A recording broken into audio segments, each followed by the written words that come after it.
Within the soul of every empath lies a secret battlefield, a place where compassion meets exhaustion, where kindness becomes both gift and curse. They move through life as healers, mirrors, and caretakers. Yet often they walk unseen, burdened by the endless weight of other people's shadows. But what happens when this silent servant of the psyche refuses to play their old role? What happens when the empath awakens? Because when the empath stops pleasing everyone, something extraordinary happens. The illusions shatter, the masks of others fall, and a hidden truth is revealed, a truth about power, about manipulation, about the very nature of human desire. This is not just a change in behavior, it is a descent into the unconscious itself, where the empath discovers not weakness, but terrifying strength. There is a moment in the life of every empath when the soul begins to whisper, faint at first, then louder, until it cannot be ignored. For years, perhaps decades, they have lived as the giver, the healer, the one who bends to ease the pain of others. Their very identity has been sculpted around sacrifice, being the friend who always listens, the partner who always forgives, the worker who always carries more than their share. They move through the world as though their worth depends not on who they are, but on how much of themselves they can hand over. Yet beneath this endless giving lies something the empath rarely dares to acknowledge, the shadow they have kept buried. Carl Jung reminds us that what we repress does not disappear. It waits. It lingers in the depths of the unconscious, shaping our choices, stirring in our dreams, whispering through our fatigue. For the empath, this repressed element is the shadow of selfhood, the raw truth that they too have needs, desires, and even anger. The longer they push it away, the heavier the mask becomes. They become the smiling face, the dependable caretaker, yet inside they feel a strange hollowness. And this hollowness is not a flaw. It is the soul's hunger for wholeness. When the empath finally stops sacrificing themselves for everyone else, something startling emerges. It is as if a mirror is turned inward for the first time. They begin to sense the vastness of their own unlived life, the dreams they have ignored, the passions they have postponed, and along with this comes the rising of feelings they have long forbidden themselves: frustration, resentment, even rage. These emotions, once seen as dangerous, are in fact signals from the unconscious, demanding recognition. Jung would call this the eruption of the shadow, those parts of the self that have been denied in order to maintain the persona of the good and selfless one. This is not an easy awakening. Imagine the empath, who for so long believed their role was to carry the wounds of others, suddenly realizing that their giving was not always pure, that sometimes it was a bargain with the unconscious. If I keep everyone happy, I will be safe. If I make no one angry, I will be loved. This hidden contract, forged in childhood, begins to unravel, and as it does, the empath sees that their sacrifice has often been the very thing that bound them to suffering. They gave not only because they loved, but because they feared rejection, abandonment, or conflict. This realization strikes with the force of a revelation. Their pleasing was not only kindness, it was survival. The moment they stop, the world around them shifts dramatically. Relationships that thrived on their silence begin to tremble. Friends accustomed to their constant availability may grow distant, uncomfortable with the new boundaries. Partners who relied on their endless forgiveness may resist, suddenly forced to face their own shadows. And here, the empath encounters a truth they had long avoided. Many people loved them, not for who they truly were, but for the role they played. To step out of sacrifice is to step into conflict, to risk being disliked, even abandoned. Yet it is also the first step into authenticity. As the shadow rises, the empath begins to see with new eyes. They notice how much manipulation was hidden beneath the surface of their connections, how often their kindness was exploited. They recognize the archetype of the vampire, those who feed on energy without ever giving back. They see the trickster, those who cloak selfishness in charm. and perhaps most painful of all, they see how they themselves colluded with these patterns, allowing their boundaries to dissolve in order to avoid the terror of confrontation. This vision is unsettling, for once the veil is lifted, it cannot be placed back again. But the emergence of the shadow is not merely about anger or disappointment. It is about reclaiming power. The empath learns that to honor their own needs is not selfishness, but balance. They realize that saying no does not destroy love, it purifies it. Boundaries become sacred, a symbol of self-respect rather than rejection. And with every act of truth, with every refusal to sacrifice themselves to the endless demands of others, the shadow does not consume them. It integrates. Integration is Jung's word for healing. To integrate the shadow is to recognize that the empath is not only a giver, not only a healer, but also a human being with desires, limits, and a will of their own. They are no longer split between the smiling mask and the silent resentment beneath it. They begin to live as a whole being, one capable of deep compassion, but also of fierce protection of their soul. This transformation is not gentle. It feels at times like standing in fire, as relationships fall away, as old identities crumble, as the familiar role of savior dissolves. The empath may even grieve, mourning the image of themselves as endlessly selfless. But beneath the ashes of sacrifice, something stronger emerges. It is the realization that their value never rested in how much of themselves they could give away. Their value was always in their essence, their authenticity, their ability to stand as a soul unbroken by the demands of others. And so the empath's hidden shadow, once feared and denied, rises not as a monster but as a guide. It teaches them that love without self, respect is bondage, that compassion without boundaries is destruction, and that true connection cannot be built on sacrifice alone. It teaches them that to truly see others, they must first see themselves.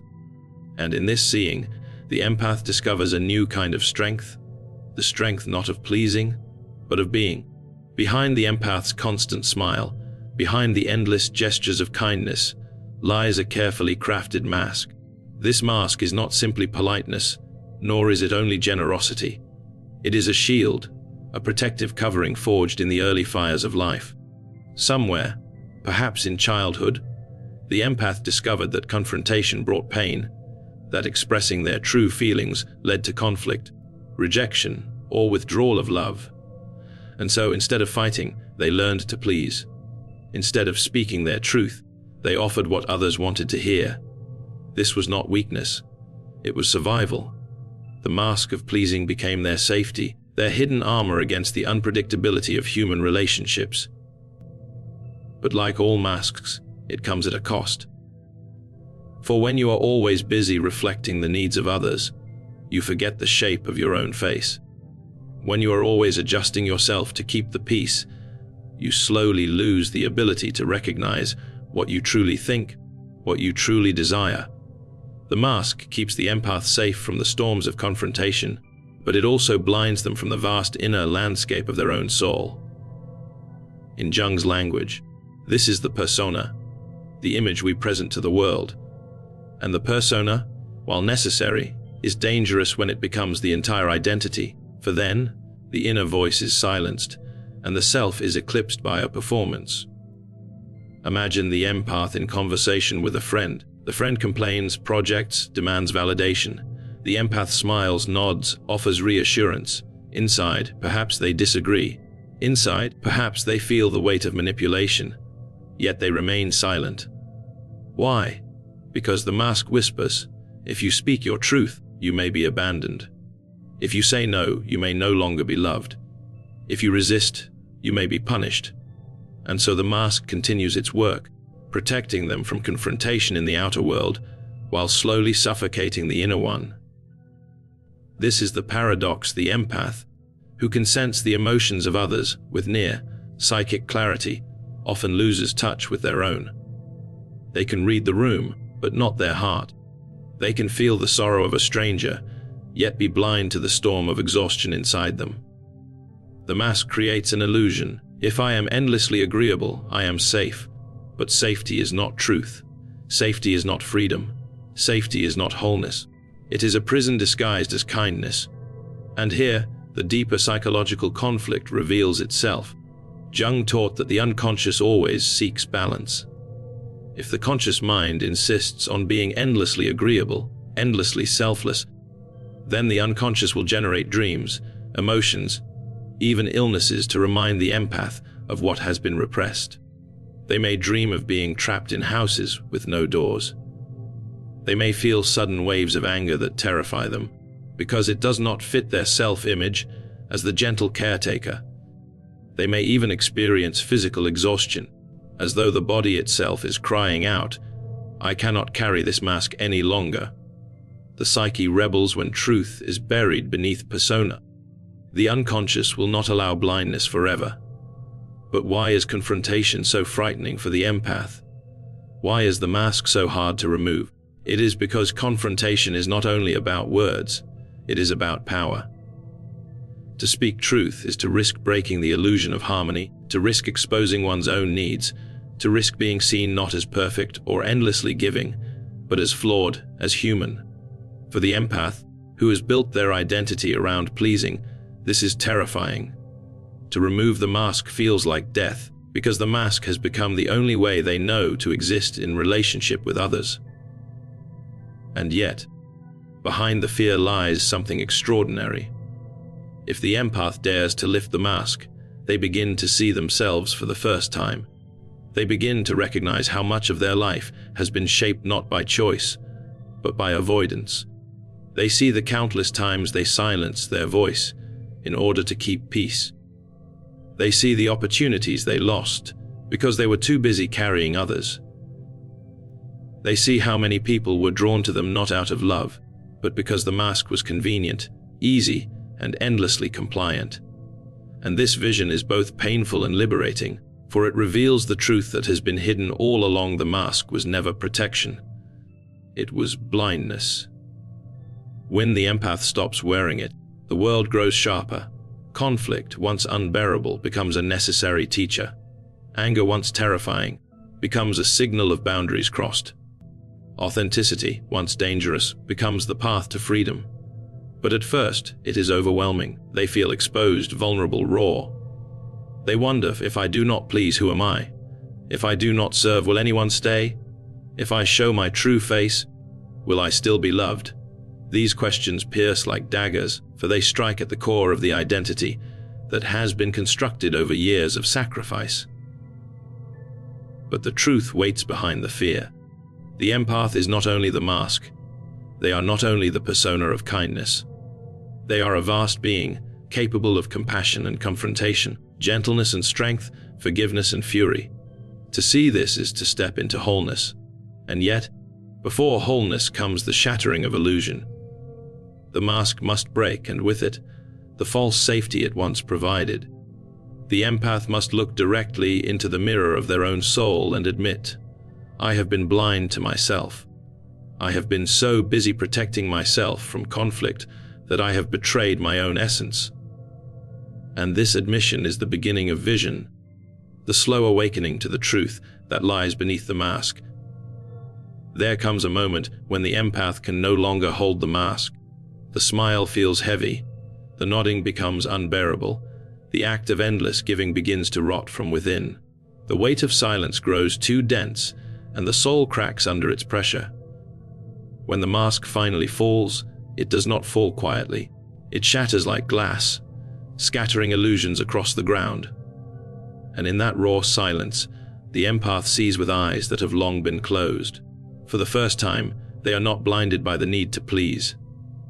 For the first time, they see human nature in its unfiltered form, naked, unpolished, and deeply archetypal. The first truth they encounter is manipulation. It reveals itself in forms they once mistook for affection. The friend who always came to them with problems, never with solutions. The partner who thrived on their forgiveness, yet never offered their own. The colleague who relied on their work, but rarely shared credit. Once, the empath saw these dynamics through the veil of compassion. They told themselves, they need me. I must give. I must understand. But without the mask, the reality emerges. It was not always love, it was control. Manipulation is the shadow that thrives in relationships without boundaries, and the empath, stripped of their mask, finally perceives its presence. And then comes projection, that ancient psychological truth Jung spoke of so often. Human beings see in others what they cannot bear to face in themselves. The empath, because of their openness, became the perfect canvas for these projections. They carried the anger of others, the insecurity of others, the fear of others. Someone would accuse them of being selfish when in truth, it was the accuser who feared their own selfishness. Someone would call them weak when in reality, it was the other who trembled in their own fragility. With the mask gone, the empath begins to see these exchanges not as personal attacks, but as mirrors of the unconscious. They realize much of what was thrown upon them was never theirs to hold. It was the shadow of others, projected into their gentle presence. But perhaps the most profound revelation comes with power. For the empath has always lived in its absence. They surrendered their own power to avoid conflict. They believed power belonged only to the aggressive, the dominant, the manipulative. Yet when the mask falls, they see power not as brutality, but as truth. Power is not the ability to control another. It is the ability to remain whole in one's essence, unbroken by the demands of others. The empath realizes that by constantly sacrificing themselves, they were not virtuous, they were powerless. And it is only now, with their raw truth revealed, that they glimpse the archetype of the sovereign, the ruler within, the one who governs not others, but the self. This vision is not gentle.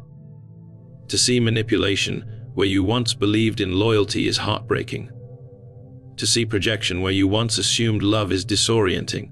To see your own surrender of power where you once imagined selflessness is devastating. But it is also liberating, for illusions bind tighter than chains, and their breaking, though painful, opens the door to freedom. The empath begins to walk through life differently, with sharper sight. They no longer confuse flattery with affection.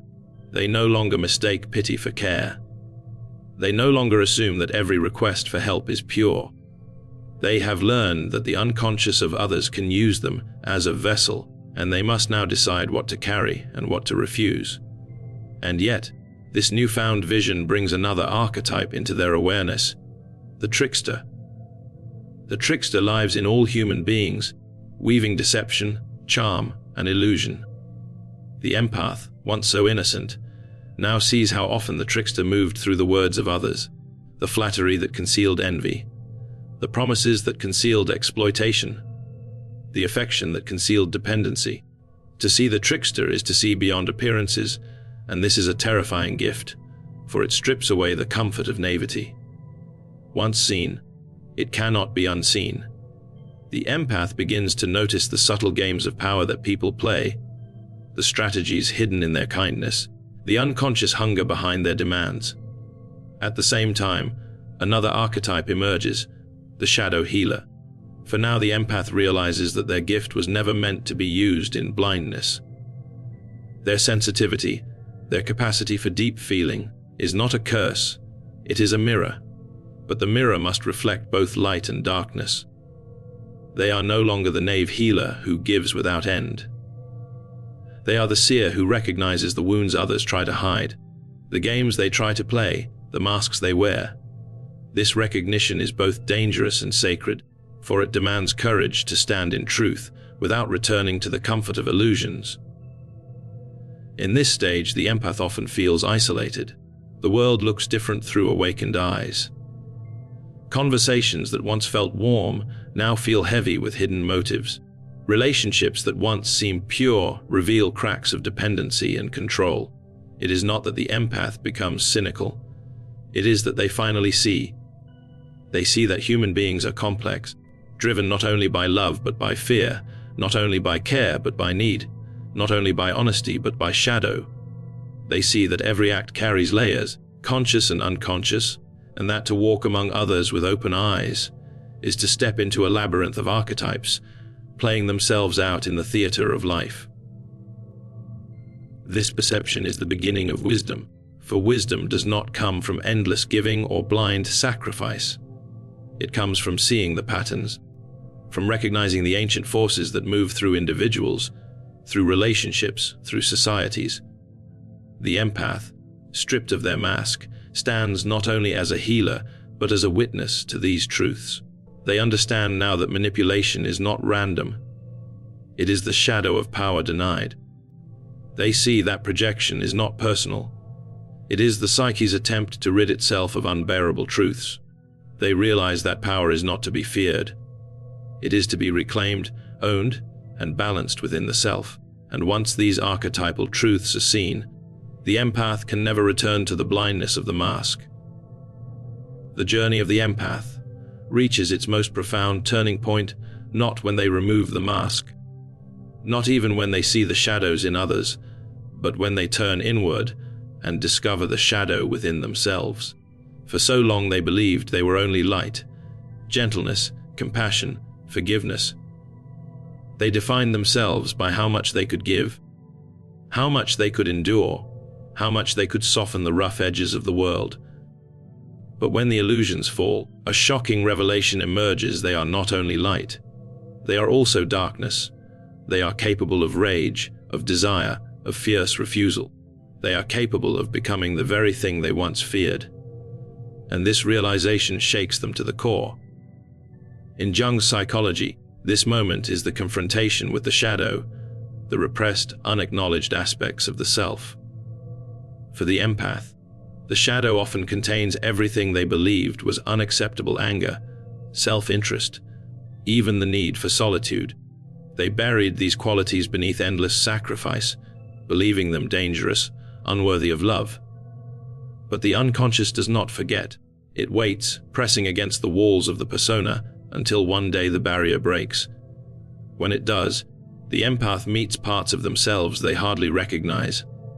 They feel anger rising like fire, not against strangers but against those closest to them. They feel a sudden clarity: I cannot give any more. I will not carry this weight. And this declaration, though frightening, is the birth cry of strength. But strength is not gentle in its arrival. At first it feels like rebellion, like destruction. The empath who once said yes to everything now says no. The one who once avoided conflict now confronts it.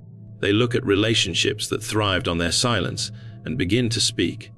And in speaking, they watch old bonds unravel.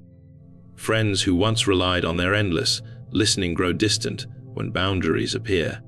Partners who expected forgiveness resist when the empath demands accountability. Family members who assumed compliance grow unsettled when the empath asserts independence. This is why the transformation is terrifying, because to stand in strength is also to risk loss. The empath learns that not everyone will celebrate their awakening. Some will resist it, some will punish it, some will leave. And yet, within this terror lies liberation. For the first time, the empath feels the raw power of their own boundaries. They discover that no is not cruelty, it is clarity. They begin to sense that protecting their energy is not selfishness, it is survival. They realize that giving without measure was not love, it was erasure. Each time they honor their boundaries, they feel a new surge of vitality, as though life itself is returning to them after years of depletion. The endless fatigue, the quiet resentment, the silent sorrow begins to lift. In its place grows a strange, electric presence, the awareness that they are not a hollow vessel for others, but a soul with a pulse, a will, and a right to exist in fullness. But even as liberation comes, the shadow still whispers. The empath must now wrestle with the darker aspects of this awakening. For power, once denied, can intoxicate. The empath may swing from endless giving to sudden withdrawal, from silence to explosive confrontation. They may feel the temptation to use the very tools once used against them: manipulation, control, emotional distance. These are not failures, but trials. They are the psyche's way of testing balance, of forcing the empath to confront not only the cruelty of others, but the cruelty that sleeps within themselves. To integrate the shadow is not to eliminate it. but to walk with it, to recognize its presence without being consumed. This stage of transformation awakens the archetype of the warrior. The empath, once passive, now learns to stand firm. They discover the courage to face conflict, the resilience to endure disapproval, the discipline to honor their truth, even when it costs them comfort. But unlike the warrior of brute force, this warrior is guided by depth, by intuition, by soul. They are not fighting to dominate others, but to protect the sanctity of their being. Every act of boundary setting, every refusal to sacrifice their essence, becomes a sword stroke in the battle for authenticity. The empath learns that the true war was never with others, it was with their own fear of becoming whole. As this warrior awakens, so too does another archetype, the self. In Jungian thought, the self is the totality of the psyche, the union of conscious and unconscious, light and shadow, strength and vulnerability. The empath, who once lived divided, pleaser on the outside, suppressed rage on the inside, begins to weave these fragments together. They see that compassion is richer when it is balanced with honesty. They realize that love is deeper when it is free of manipulation. They understand that forgiveness is purer when it does not erase accountability. They become not the hollow servant of others, but the integrated being who can give from fullness rather than emptiness. And yet, this integration is not a single moment. It is a process, a spiral.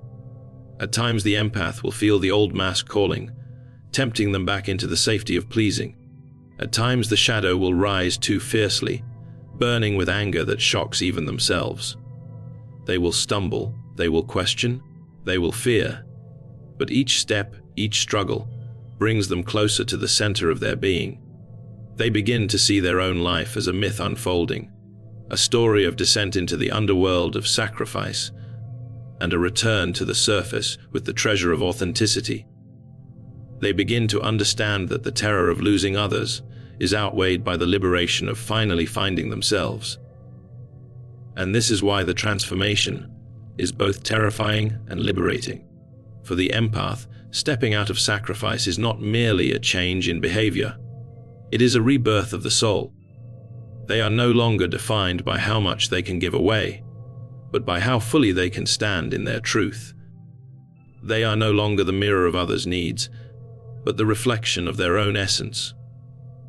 They carry within them both light and shadow, compassion and fire, surrender and strength. And with every boundary they draw, with every truth they speak, they walk closer to the wholeness that was always waiting in the depths of their being. And so, the journey of the empath is revealed not as a path of endless giving, but as a voyage into the deepest chambers of the self. To stop pleasing everyone is to shatter illusions, to lift the veil of false harmony, and to confront both the shadows of others and the shadows within. It is terrifying because it exposes truth where once there was comfort. It is liberating because it awakens a power long buried beneath compliance and fear. In this awakening, the empath discovers that love is not measured by sacrifice, nor compassion by depletion. They learn that boundaries are not barriers but sacred spaces, and that authenticity is the most radical act of courage one can commit. They come to understand that every projection, every manipulation, every hidden motive in others is also an invitation to see, to reflect, and to reclaim their own essence. And in the stillness after the mask falls, in the clarity after illusions dissolve, the empath stands fully in their own truth, whole, strong, and unafraid. They are no longer the vessel of everyone else's shadows. They are the sovereign of their own soul, the witness of reality, and the guardian of their own spirit. For the empath who dares to see, the world no longer demands endless pleasing. It asks only one thing: that they be fully, unapologetically themselves.